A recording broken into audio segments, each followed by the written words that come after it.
kind of brings out the kid in all of us. It's just time to celebrate and get together.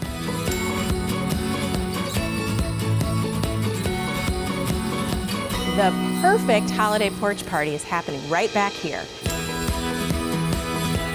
Even if you don't have a porch, we've got some great ideas that you can do at your own home. So come join us.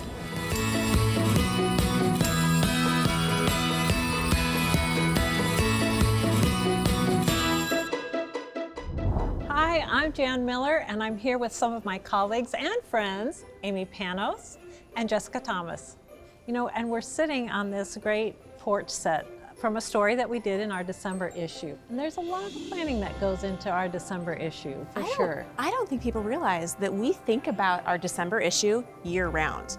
Like this December, we'll be looking for Christmas houses to shoot when it's winter and still snowy. So those won't show up until December 2022. So it's really like a year-round preoccupation, shall we say. Absolutely, and I'm constantly going to the trade shows, looking at home decor trends, and projecting what will be fresh for the season. So we really lock down the plans, I feel like, in March.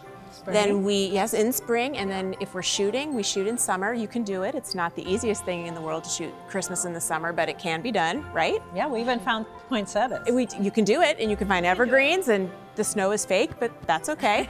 And then it's in September that we're actually putting the issue to bed. So by the time Christmas comes, we are done and dusted for a couple of months. For food, I start looking at stuff on like that holiday the year before. So it's fun to see all the new ideas that maybe other people have. And then you try to figure out how can I twist this or change it so we can nudge it a little bit different direction for next year. Because there's only so many things you can do with Christmas decor, right? You got your tree, you got your garlands, you got your gift wrapping. So the key is to mix it up in a cool and interesting and fun way. And you know, I love looking at the Better Homes and Gardens archives.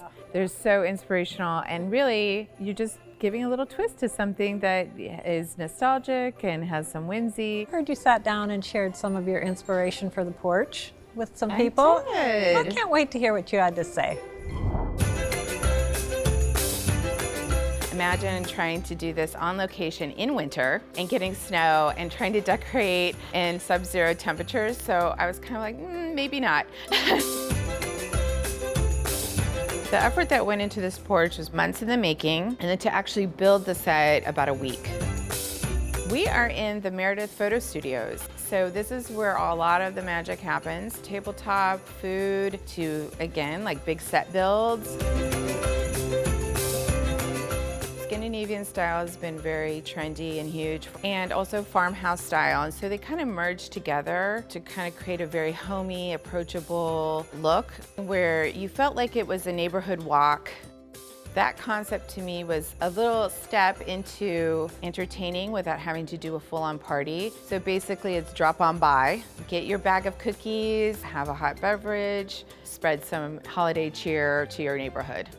When people come over and ooh and ah, and you can have that pride of saying, like, I made this. We want to bring that smile and that sense of accomplishment to the reader. I cannot believe how much research you put into this whole porch project. I mean, I know you love Scandinavian stuff. It just turned out so great. Thank you. You've got to promise me you're going to show me how to make that wreath. I love it. And I cannot wait to learn how to make this seeded Scandinavian crisp. It smells so good. It's delicious. I want to try it too. It looks great.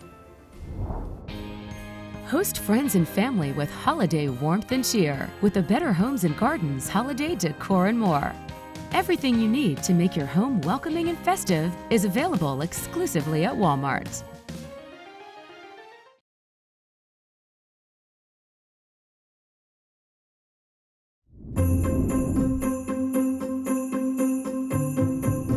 Jess, you know what my favorite part about this porch is your gnomes. And I love the big guys, but I also love these little ones too. They are so and cute. I feel like maybe I could tackle this before I tackled that. Are they pretty easy to make? They're really easy. They're wood eggs that you paint, and it's just a little bit of flocking, a little wood bead for the nose, and just make a little felt hat. And I just love all these little details you worked in. Like, we know I love the wreath. I'm gonna try to make it, right? But I just love how there's all these little details, like the mailbox. You've even got the mailbox wrapped like a gift. So cute. What about those bags? The bags, we're gonna learn how to make your own stamps. And once you get your stamps made, you can stamp bags, gift bags, paper, wrapping paper, make a garland, or make ornaments. And then nobody's gonna have the same paper as you. Yes, it's gonna your be gifts will stand out unique. under the tree. Plus, it's fun. Just kind of gets you in the Christmas spirit.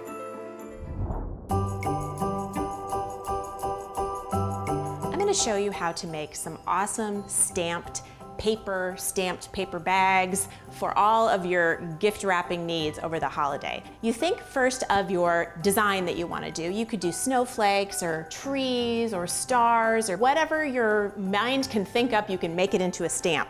So you basically draw your shape onto this piece of foam that you would buy at a craft store, and then take your X-Acto knife and cut out the shape. And then you're going to take your stamp and hot glue it onto one of these little wooden biscuits. I don't even know if they're called biscuits, I'm just making that up. I love biscuits, who doesn't? So then after that's done and you're ready to stamp, what you want to do is get yourself some of these fantastic little ink pads. They come in all different colors at the craft store. So basically you just ink up your stamp, just put it down and press, and lift it up, and you have a beautiful stamp. I'm gonna just go ahead and show you what it looks like when you don't re-ink between stamping. So then you'll get a little bit lighter of a design.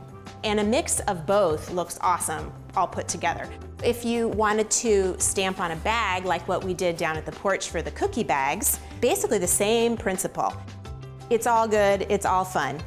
If I can do that stamping, anybody can do it, and it's fun, and it's a great project to involve your kids. I have a 12-year-old daughter. She would love to make stamps and paper, so I think it'll be really fun. At Better Homes and Gardens, I am the home editor.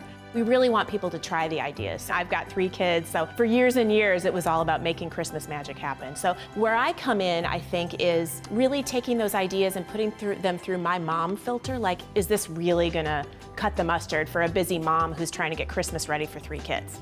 It's just so much fun to think of these ideas and then see them come to life, and to have them, put out into the world for people to enjoy. It just feels amazing. Here at Better Homes, I'm just surrounded by people who truly, it sounds cliche, but they inspire me every single day. And those sparks that fly back and forth in the most wonderful way. Some creative magic can really happen. So Amy, are you ready to learn how to make this wreath? Yes. So the first thing you want to do is measure your rope to the circumference of your wreath form. This is just some cotton rope. A nice gauge is good so that once you get all of the strands, it covers your wreath form. You are going to be cutting 3 groupings of 9 to make your braid. I'm just going to take a little bit of this medical tape that has a little bit more give to it. Smart. Cut the ends. And you are going to tape the ends. So you're gonna do this for all of your... all 9 of them. All 9. You're going to take the ends and you're gonna hot glue the ends together so that it's easier to maneuver. Okay. Once you kind of get to your braiding steps. Just put a little bit of hot glue on the ends and then... Squish them together. So you're doing that for each of your 3 groups of 3. Correct. I'm seeing red ribbon. Yes. When does that come into the picture? So this is a 1-inch velvet ribbon. You're gonna want to measure this red ribbon the same length as your rope. Fold it in half so that you're never seeing the back side. And it also gives it a little bit more body. So you kind of just wanna do a section of hot glue and then fold her over. And you're gonna keep doing that all the way down the end. One key thing that you need to do is to clamp the end.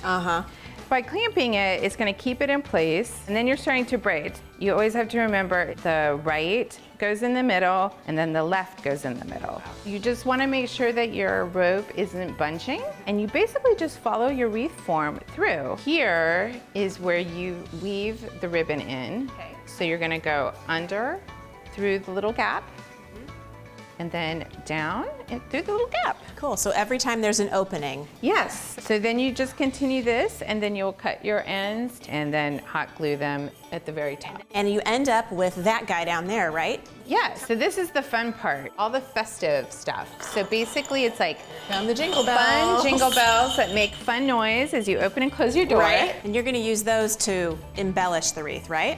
Yes, these get hot glued and embellished onto the wreath. Okay.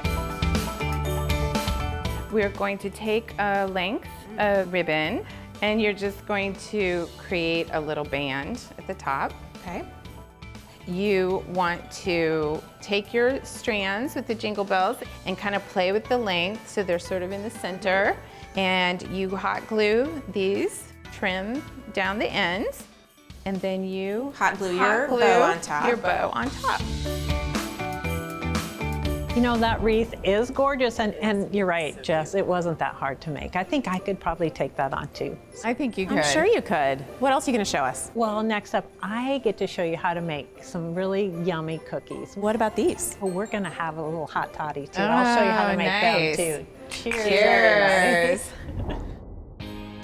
Host friends and family with holiday warmth and cheer with the Better Homes and Gardens holiday decor and more. Everything you need to make your home welcoming and festive is available exclusively at Walmart.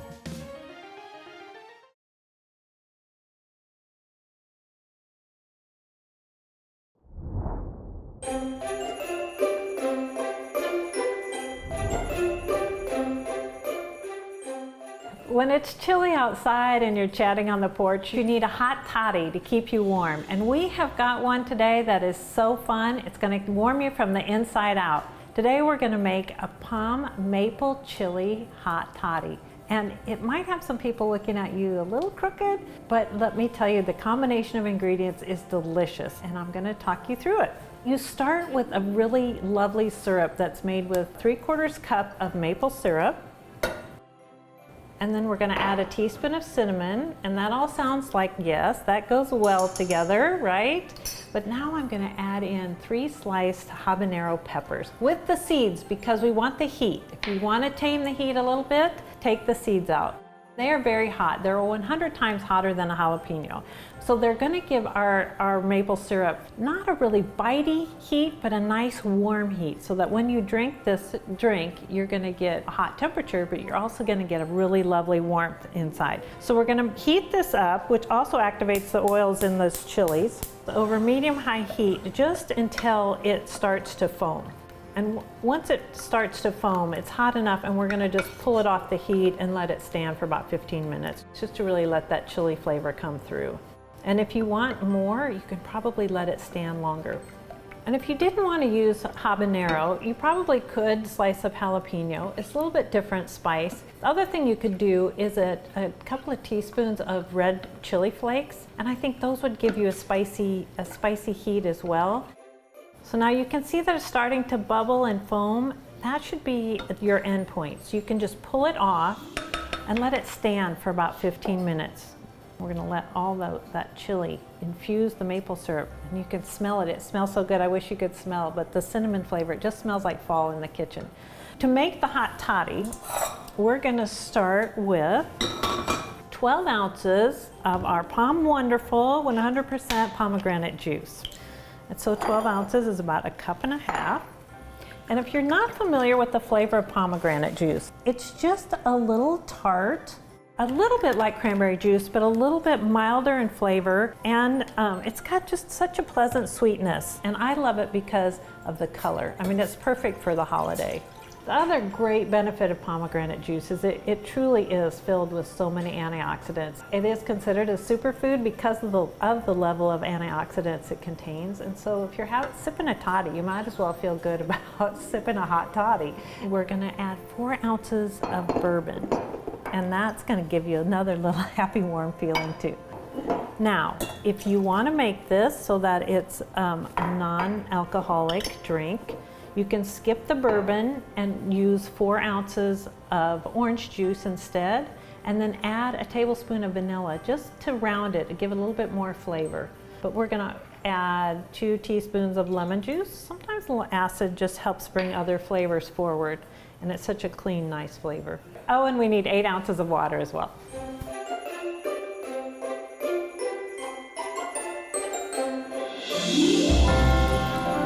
So now that we've got our water in, we need to add some of that yummy chili infused maple syrup.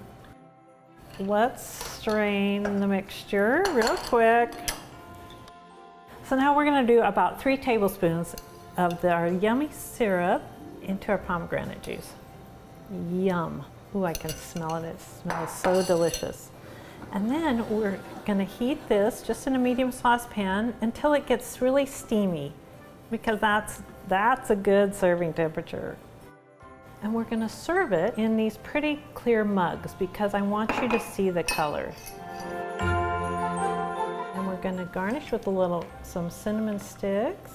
And sometimes you can get those pretty long ones and they'll stick out the top of your glass. And then I like a big fat lemon twist in mine. If you're good with the zester and get a really beautiful curl, and then you could also hang that cute little curly guy on the side of your glass as well. I think it looks like holiday in a cup, and it smells delicious, and I'm gonna have a sip. Cheers, everybody. Ooh, just the right amount of heat. It's really nice.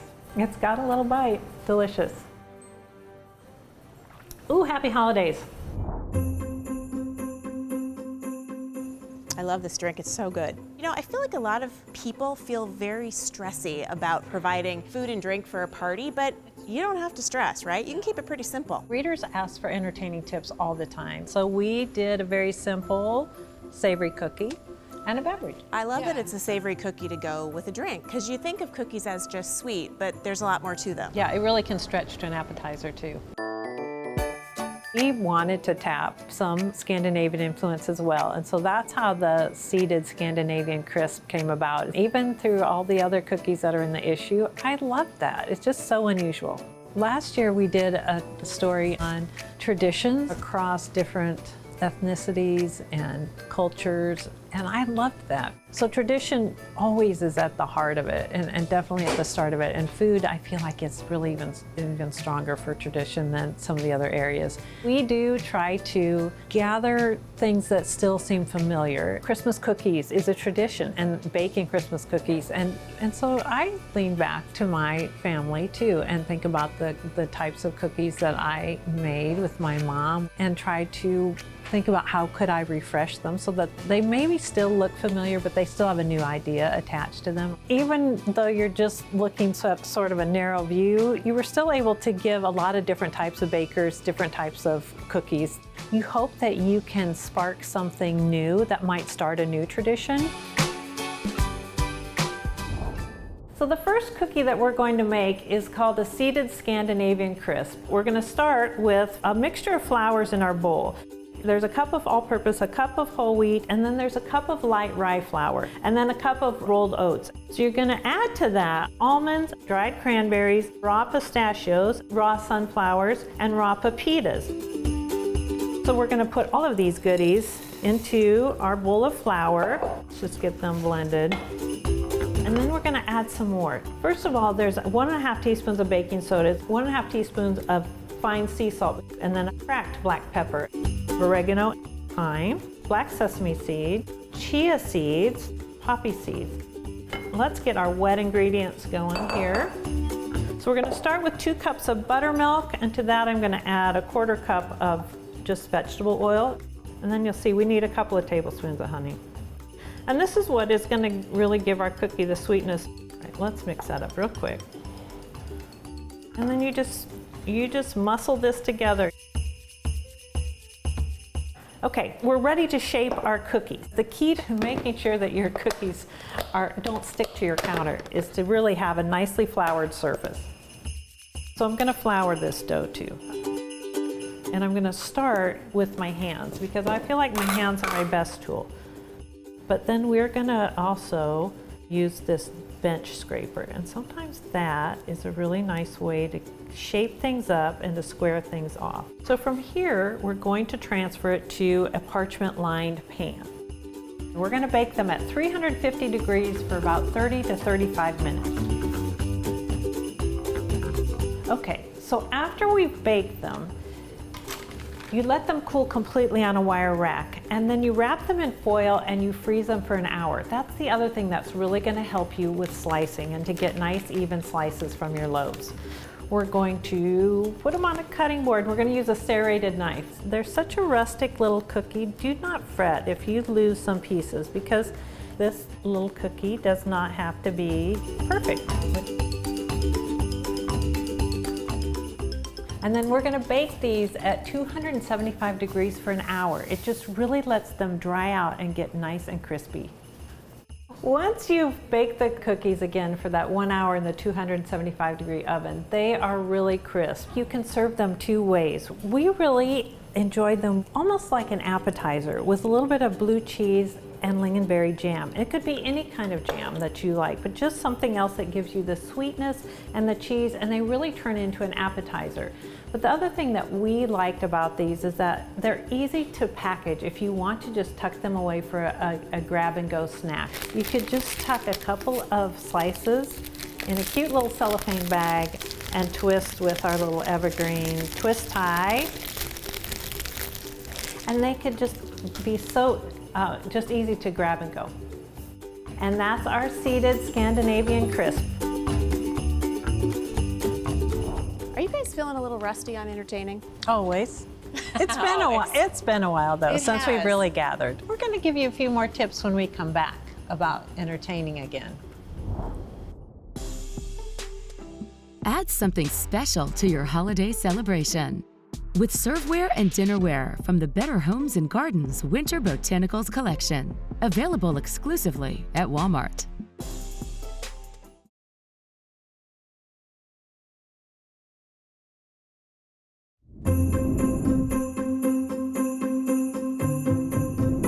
You guys, I'm not gonna lie, this whole porch situation really makes me want to have a party. Me too.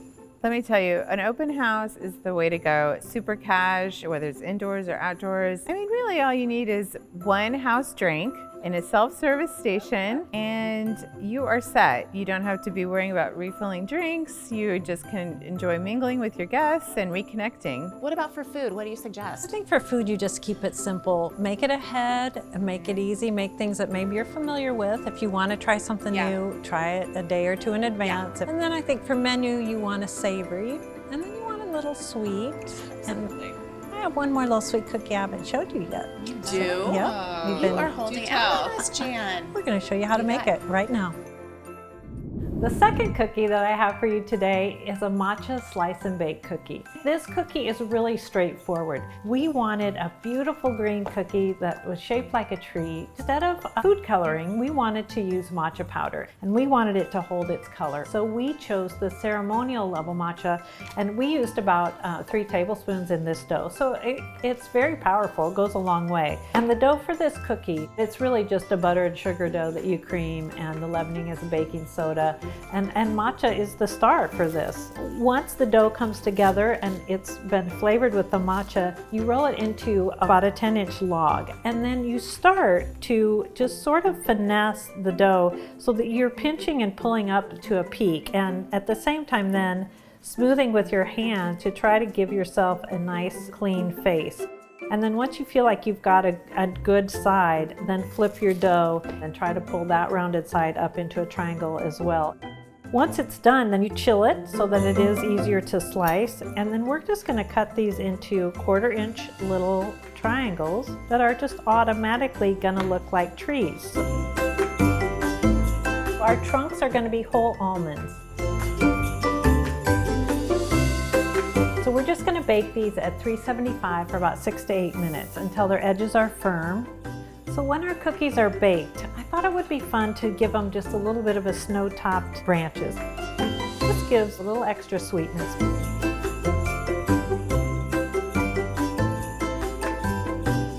And then you just need to let those set for about 15 minutes, and here we go. They're so cute. I love the matcha powder in there. And I love the little snow-capped top. So fun. Slice and bake, girls. Yes. Slice and Nice. bake. Awesome. I've really had a good time with you too. It's really nice to be together. There's so much for us to be thankful for at the holiday. Absolutely. It's all about family and friends. It's food, it's drink, it's decor. It's all about having some fun. That is what Better Homes and Gardens is all about. Celebrating all those wonderful things in our lives, making life at home just a little bit better, and celebrating the holidays with all the joy that that brings. Absolutely. So, from all of us at Better Homes and Gardens, Happy holidays.